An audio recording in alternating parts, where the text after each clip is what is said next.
Chapitre 61. La sainteté de Dieu ne souffre aucune tâche. Mon souverain Seigneur, continuant toujours à me gratifier de sa divine présence actuelle et sensible, comme je l'ai dit ci-dessus, m'ayant promis que ce serait pour toujours, et en effet, il ne m'en privait pas pour aucune faute que je commisse. Mais comme sa sainteté ne peut souffrir la moindre tâche, et qu'il me fait voir jusqu'à la plus petite imperfection, ne pouvant supporter la plus légère imperfection où il y ait tant soit peu de volonté ou de négligence, et comme je suis si imparfaite et misérable que de commettre beaucoup de fautes, quoique involontaires, je confesse que ce m'est un tourment insupportable de paraître devant cette sainteté lorsque je me suis allée à quelques infidélités. Et il n'y a sorte de supplice auquel je ne me sacrifiasse plutôt que de supporter la présence de ce Dieu saint lorsque mon âme est tachée par quelque faute. Il me serait 1000 fois plus doux de m'abîmer dans une fournaise ardente. Chapitre 62. Horrible tableau de ce qu'elle est. Et une fois, m'étant laissé aller à quelques mouvements de vanité en parlant de moi-même, ô mon Dieu, combien de larmes et de gémissements me causa cette faute, car lorsque nous fûmes seuls à seul, il me reprit en cette manière et d'un visage sévère. Qu'as-tu, ô poudre et cendre, de quoi te pouvoir glorifier, puisque tu n'as rien de toi que le néant et la misère, que tu ne dois jamais perdre de vue, non plus que de sortir de l'abîme de ton néant? Et afin que la grandeur de mes dons ne te fasse méconnaître et oublier ce que tu es, je t'en veux mettre le tableau devant les yeux. Et aussitôt, me découvrant cet horrible tableau, où était le raccourci de ce que je suis, ce qui me surprit si fort, avec tant d'horreur de moi-même, que s'il ne m'avait soutenu, j'en serais pâmée de douleur. Ne pouvant comprendre l'excès d'une si grande bonté et miséricorde, de ne m'avoir pas encore abîmée dans l'enfer et de me supporter, vu que je ne pouvais me supporter moi-même. Et comme c'était là le supplice dont il punissait en moi les moindres mouvements de vaine complaisance, ce qui m'obligeait quelquefois de lui dire « Ô mon Dieu, hélas, ou faites-moi mourir, ou cachez ce tableau, je ne peux vivre en le voyant. » Car il imprimait en moi des peines insupportables de haine et de vengeance contre moi-même, et l'obéissance ne me permettant pas d'exécuter les rigueurs sur moi que cela me suggérait, je ne peux exprimer ce que je souffrais. Et comme je savais que ce souverain de mon âme se contentait de tout ce que l'obéissance m'ordonnait, et qu'il prenait un singulier plaisir de me voir humiliée, cela me rendait très fidèle à m'accuser de mes fautes pour en avoir pénitence. Puisque quelque rude qu'elle pût être, elle ne me semblait qu'un doux rafraîchissement auprès de celle qu'il m'imposait lui-même, qui voyait les défauts en ce qui semblait le plus pur et parfait. C'est ce qu'il me donna à connaître un jour de Toussaint, qu'il me fut dit intelligiblement. Rien de souillé dans l'innocence, rien ne se perd dans la puissance, rien ne passe en ce beau séjour, tout s'y consomme dans l'amour. Les explications qui me furent données de ces paroles m'ont servi longtemps d'occupation. Rien de souillé dans l'innocence, c'est-à-dire qu'il ne fallait souffrir aucune tâche dans mon âme ni dans mon cœur. Rien ne se perd dans la puissance, c'est-à-dire que je lui devais tout donner et abandonner, et qu'il était la puissance même, que l'on ne pouvait rien perdre en lui donnant tout. Pour les deux autres, elles s'entendaient du paradis, où rien ne passe, car tout y est éternel et s'y consomme dans l'amour. Et comme il me fut montré en même temps un petit échantillon de cette gloire, ô Dieu, dans quel transport de joie et de désir cela ne m'imit-il pas? Et comme j'étais en retraite, je passais tout le jour dans ces plaisirs inexplicables desquels il me semblait qu'il n'y avait plus rien à faire que d'aller promptement jouir. Mais ces paroles me furent dites, me firent bien connaître que j'étais bien loin de mon compte. Les voici. C'est en vain que ton cœur soupire pour y entrer comme tu crois. Il ne faut pas qu'on y aspire que par le chemin de la croix. Ensuite de quoi, mettant sous mes yeux tout ce que j'avais à souffrir pendant tout le cours de ma vie, tout mon corps en frémit, quoique je ne le comprisse pas alors par cette peinture, comme je l'ai fait depuis par les effets qui s'en sont ensuivis. Chapitre 63. Ce que demande la confession. Et comme je me préparais à faire ma confession annuelle avec une grande anxiété pour trouver mes péchés, mon divin maître me dit « Pourquoi te tourmentes-tu? Fais ce qui est en ton pouvoir. Je suppléerai à ce qui te manquera au reste. Car je ne demande rien tant dans ce sacrement qu'un cœur contrit et humilié, qui, d'une volonté sincère de ne me plus déplaire, s'accuse sans déguisement. Et pour lors je pardonne sans retardement. Et de là, il s'ensuit un parfait amendement. » Chapitre 64. Ses craintes sur l'esprit qui l'a conduit.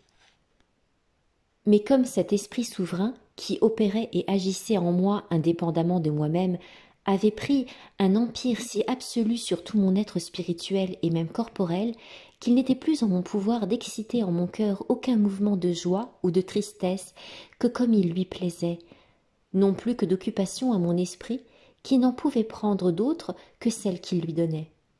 Ce qui m'a toujours tenu dans une étrange crainte d'être trompée, quelque assurance que j'ai pu recevoir du contraire, tant de sa part que des personnes qui me conduisaient, qui étaient mes supérieurs, ne m'ayant jamais donné de directeur que pour examiner sa conduite sur moi, leur donnant toute liberté de l'approuver ou désapprouver, et ma douleur était qu'au lieu de me retirer de la tromperie où je croyais d'être effectivement, il m'y renfonçait encore plus avant, tant mes confesseurs que les autres, en me disant de m'abandonner à la puissance de cet esprit et sans réserve m'y laisser conduire, et que, quand même il me rendrait un jouet du démon comme je le pensais, il ne fallait pas laisser que de suivre ses mouvements. Chapitre 65. La robe d'innocence. Je fis donc ma confession annuelle, après laquelle il me semblait me voir et sentir dépouillée et revêtue en même temps d'une robe blanche avec ces paroles. « Voici la robe d'innocence dont je revais ton âme, afin que tu ne vives plus que de la vie d'un homme-dieu, c'est-à-dire que tu vives comme ne vivant plus, mais me laisser vivre dans toi, car je suis ta vie, et tu ne vivras plus qu'en moi et par moi, qui veut que tu agisses comme n'agissant plus, me laisser agir et opérer en toi et pour toi, me remettant le soin de tout. Tu ne dois plus avoir de volonté que comme n'en ayant plus, en me laissant vouloir pour toi en tout et partout. Chapitre 66. Vie heureuse et vie crucifiée. Une fois, cet unique amour de mon âme se présenta à moi, portant d'une main le tableau d'une vie la plus heureuse qu'on la puisse figurer pour une âme religieuse, tout en paix, les consolations intérieures et extérieures, une santé parfaite, jointe à l'applaudissement et estime des créatures et autres choses plaisantes à la nature. Et de l'autre main, il portait un autre tableau d'une vie toute pauvre et abjecte, toujours crucifié par toutes sortes d'humiliations, mépris et contradictions, toujours souffrant au corps et en l'esprit. Et me représentant ces deux tableaux, il me dit « Choisis, ma fille, celui qui t'agréera le plus. Je te ferai les mêmes grâces au choix de l'un comme de l'autre. » Et me prosternant à ses pieds pour l'adorer, en lui disant « Ô mon Seigneur, je ne veux rien que vous et le choix que vous ferez pour moi. » Et après m'avoir beaucoup pressé de choisir, « Vous m'êtes suffisant, ô mon Dieu, faites pour moi ce qui vous glorifiera le plus, sans avoir nul égard à mes intérêts ni satisfaction.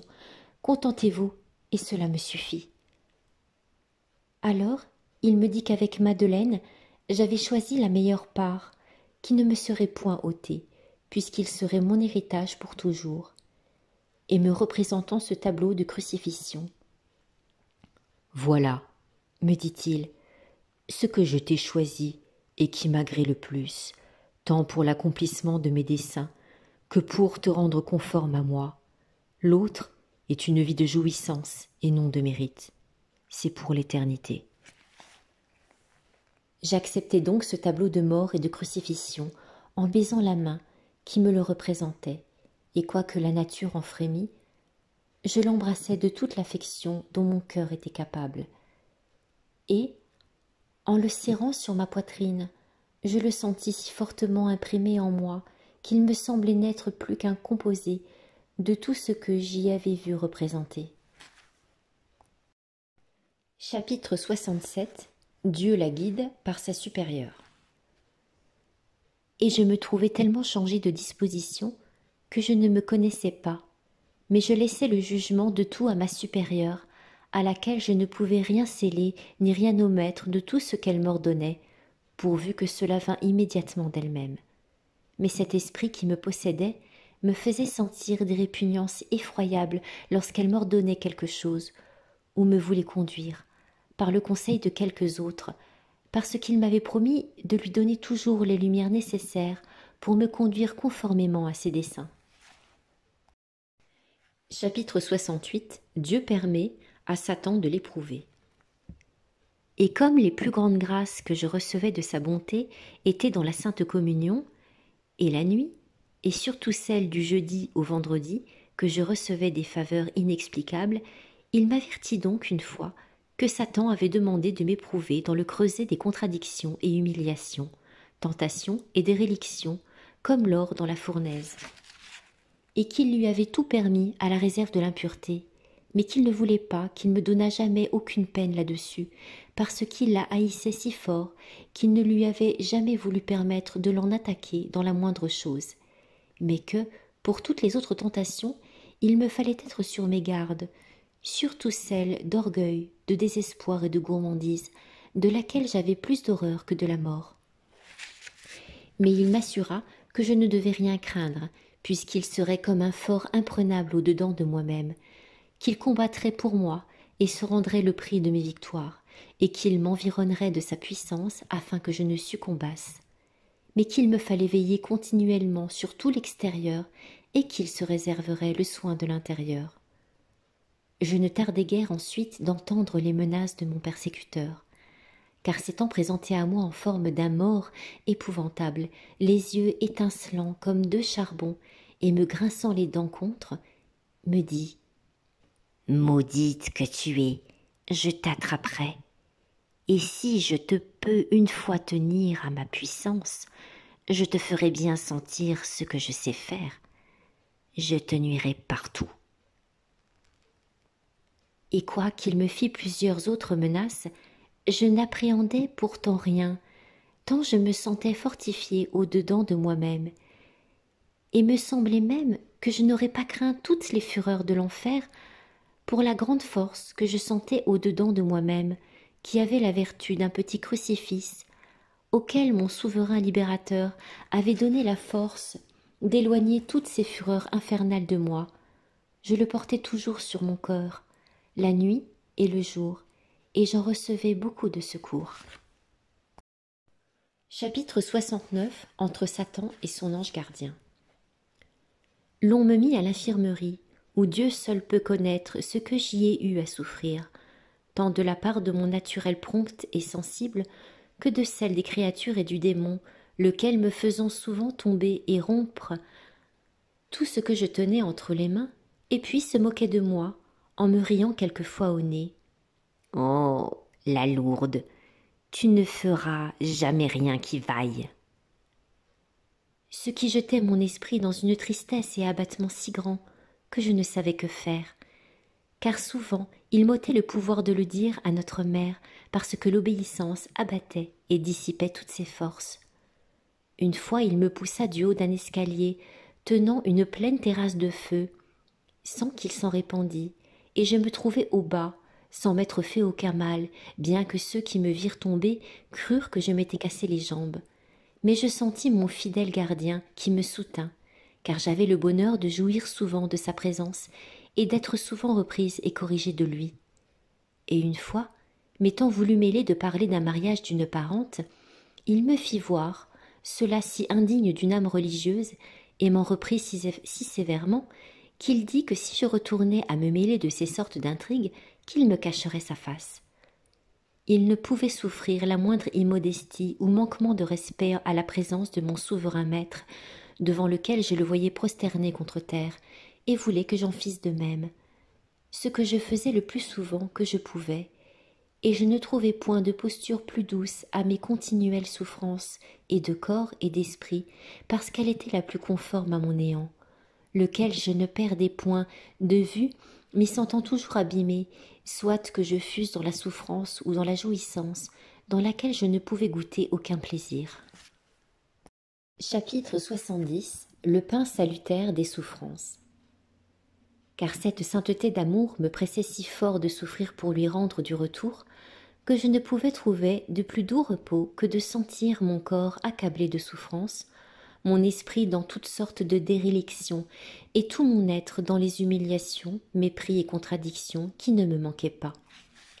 Par la grâce de mon Dieu qui ne pouvait me laisser un moment sans cela, ou au-dedans de moi-même, ou au dehors, et lorsque ce pain salutaire diminuait, il m'en fallait chercher d'autres par la mortification, et mon naturel sensible et orgueilleux m'en fournissait beaucoup de matière. Il ne voulait pas que j'en laissasse perdre une occasion, et lorsqu'il m'était arrivé de le faire pour la grande violence, qu'il me fallait faire pour surmonter mes répugnances, il me le faisait bien payer au double. Et lorsqu'il voulait quelque chose de moi, il me pressait si vivement qu'il m'était impossible d'y résister, ce qui m'a fait beaucoup souffrir pour l'avoir souvent voulu faire, et comme il me prenait par tout ce qui était le plus opposé à mon naturel et contraire à mes inclinations, à rebours desquelles il voulait que je marchasse sans cesse.